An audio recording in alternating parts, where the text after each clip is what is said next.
Welcome on Academy Live 7 in botany class,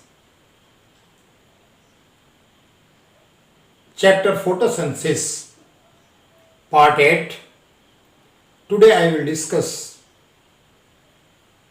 dark reaction or chemical dark reaction. सबसे पहले आपको ये जानना है कि क्यों इसको डार्क रिएक्शन कहते हैं, केमिकल डार्क रिएक्शन कहते हैं। इसमें जितने भी रिएक्शंस होते हैं उसमें लाइट की आवश्यकता नहीं होती। लोगों के समझ में आता है कि यह रिएक्शन जो है नाइट में होता है। नाइट में नहीं होता है रिएक्शन, ये रिएक्शन दिन में होता है। But no need of light in this reaction. इस रिएक्शन को परफॉर्म करने में लाइट की आवश्यकता नहीं होती। आपने 7 पार्ट में लाइट रिएक्शन को देखा है टोटल, उसके डिफरेंट फेजेस को देखा है और लास्ट में आपको मिला है NADP2H, जिसको कि मैंने रिड्यूसिंग पावर के रूप में कहा है कि ये रिड्यूसिंग पावर, इसका उपयोग केमिकल डार्क रिएक्शन में कार्बन डाइऑक्साइड के रिडक्शन में होगा, जहां से शुगर का फॉर्मेशन होगा। तो यहां हम लेते हैं पहले केमिकल डार्क रिएक्शन में कार्बन के कितने पाथ हैं। There are 3 path of carbon. First है Calvin Benson cycle, that is also known as C3 cycle. Second है Hatch Slack pathway, that is C4 cycle. And third है carbon dioxide fixation is CAM plant. तो आज हम discuss करेंगे C3 cycle के बारे में, क्योंकि इस साइकिल में जो पहला कंपाउंड बनता है वो 3 कार्बन का होता है। सामान्य रूप से C3 साइकिल एक सामान्य मेजोफिटिक प्लांट में, एंजियोस्पर्मिक प्लांट में, क्लोरोफिलस प्लांट में ये पाए जाते हैं। अब इसको हम कैसे स्टार्ट करते हैं। सबसे पहले आप 2-3 टर्म के बारे में जान लीजिए। एक टर्म है फास्फोरिलेशन।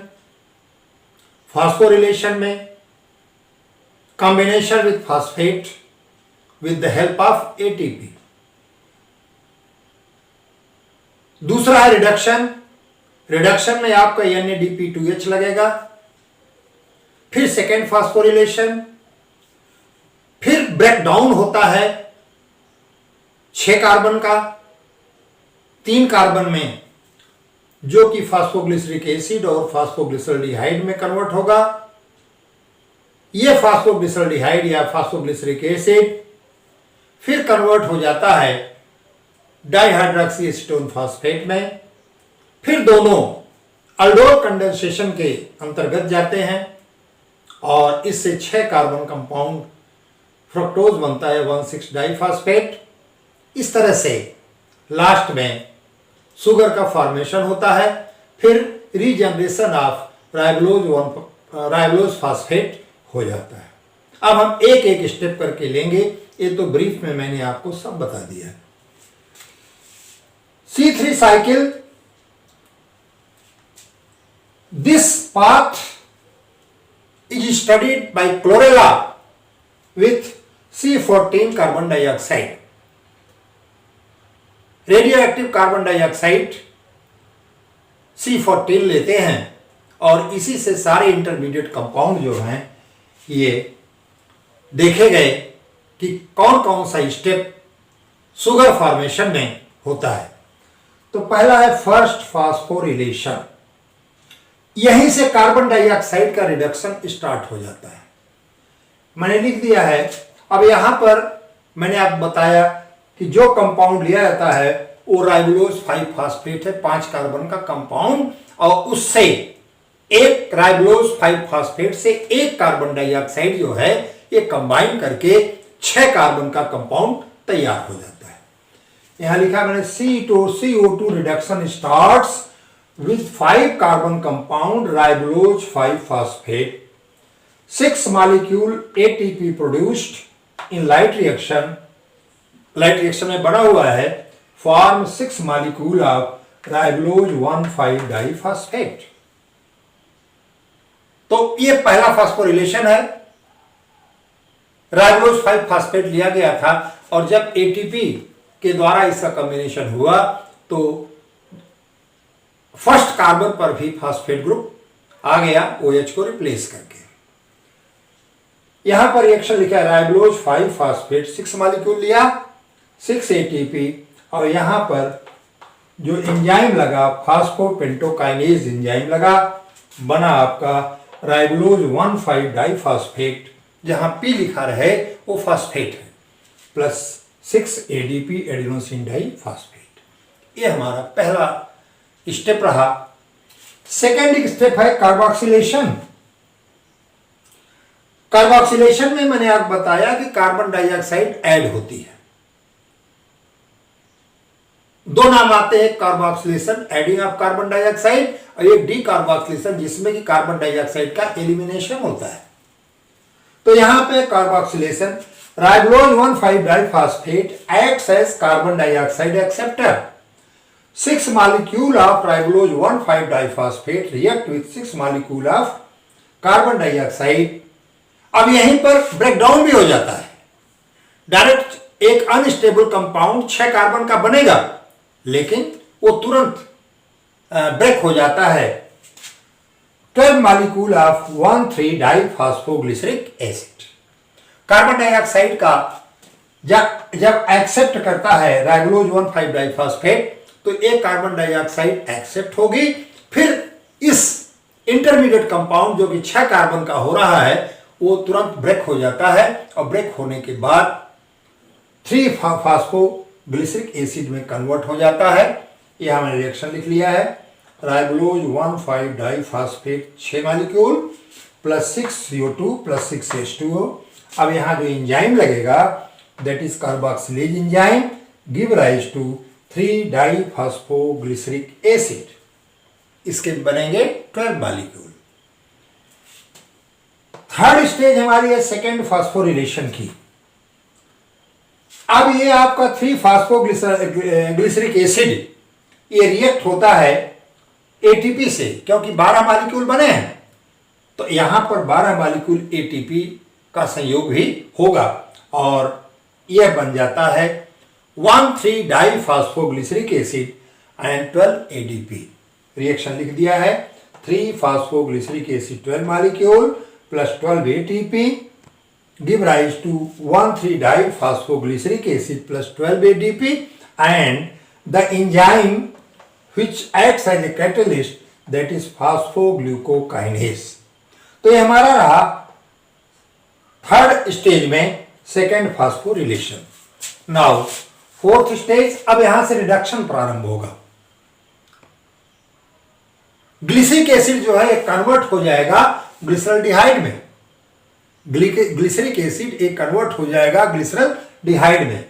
तो यहां देखें 12 मॉलिक्यूल NADP2H। अब यहां पर लाइट रिएक्शन में जो NADP2H बना हुआ है ये इसको रिड्यूस कर देता है 12 मॉलिक्यूल ऑफ 1,3 डाइफॉस्फोग्लिसरिक एसिड। तो अब ये 1,3 डाइफॉस्फोग्लिसरिक एसिड 12 मॉलिक्यूल NADPH से ये बना देगा 12 मॉलिक्यूल 3 फास्फोग्लिसरल्डिहाइड प्लस डिफॉस्फोरिलेशन हो गया प्लस 12 H3PO4 प्लस 12 NADP। अब यहां जो एंजाइम यूज हो रहा है that enzyme is known as dehydrogenase enzyme. Now fifth stage, in this way reduction of 12 mole of carbon dioxide gives 12 mole of phosphoglycerol 3 phosphoglyceraldehyde. Out of these 12 molecule, 2 molecule go to synthesize sugar and remaining 10 molecules are recycled to generate 6 molecule of ribulose 5 phosphate। तो यहां पर इस तरह से जो 12 molecule आपका glyceraldehyde बना उसमें 2 मॉलिक्यूल तो शुगर फॉर्मेशन में आगे जाएगा, शेष मॉलिक्यूल जो है जो राइबोलोज 5 फास्फेट लगा था उसी को के रीजनरेशन में वो चला जाता है। अब इसको हम दो सेक्शन में बांटते हैं। पहला सेक्शन ए है सिंथेसिस ऑफ सुक्रोज, हम लिखते हैं synthesis of sucrose. Out of 2 mole of PgAl phosphoglyceraldehyde, अब पहला स्टेप होगा 1 molecule converted into 3 phosphodihydroxy acetone phosphate. अब यहां पर आइसोमराइजेशन हो जाता है 3 फास्फोग्लिसरिक एसिड का या ग्लिसरॉल्डिहाइड का 3 डाइहाइड्रॉक्सी एसीटोन फास्फेट में। अब एक अल्डिहाइड हुआ और दूसरा क्या हुआ, कीटोन हुआ। अब दोनों कंडेंस हो जाएंगे।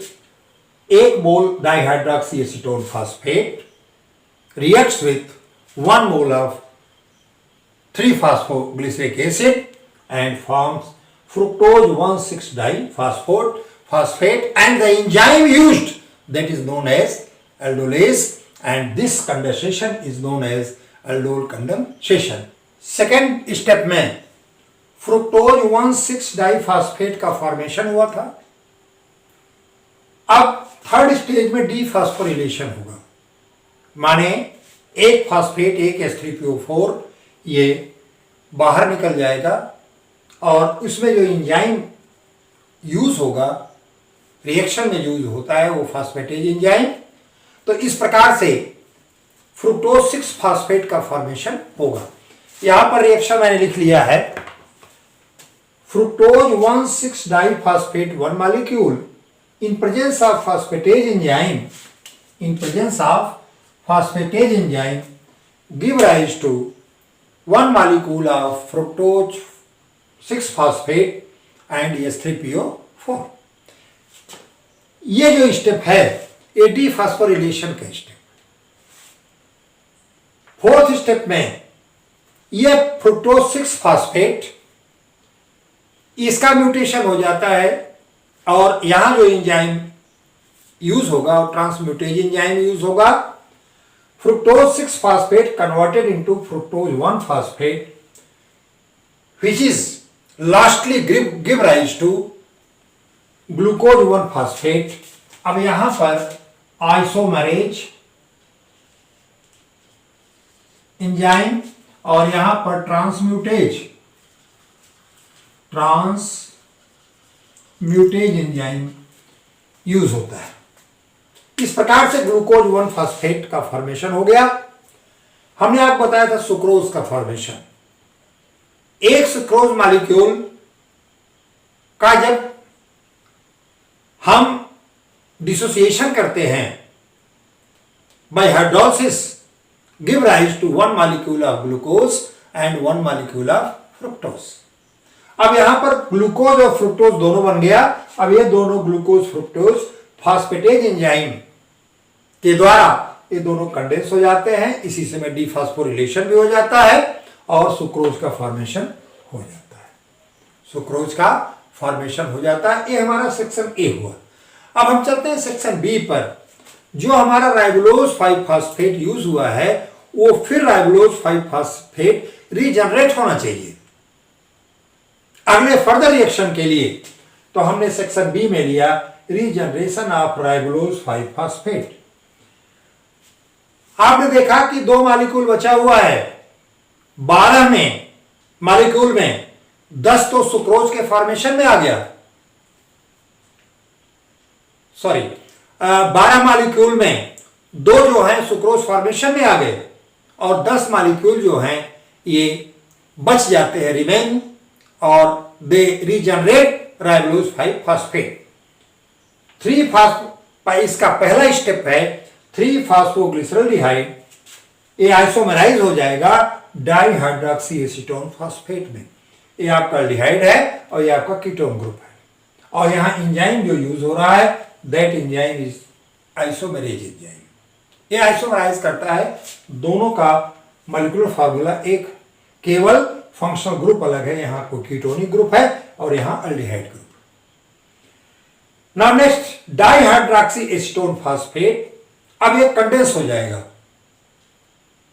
और डाइहाइड्रोक्सीएसीटोन फास्फेट और 3-phosphoglyceraldehyde, they condensed in presence of phosphatase enzyme or aldolase enzyme, they form fructose 1,6-diphosphate।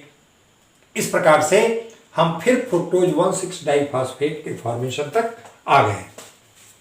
अब इसके थर्ड स्टेप में फ्रुक्टोज 1,6-डाइफॉस्फेट, इसका फिर जो है डीफॉस्फोरिलेशन होगा और इस डीफॉस्फोरिलेशन के बाद फ्रुक्टोज 6-फॉस्फेट का फॉर्मेशन हो रहा है और H3PO4 का एक मॉलिक्यूल बाहर निकल गया। And the enzyme, class of enzyme that is used in this reaction is phosphatase enzyme.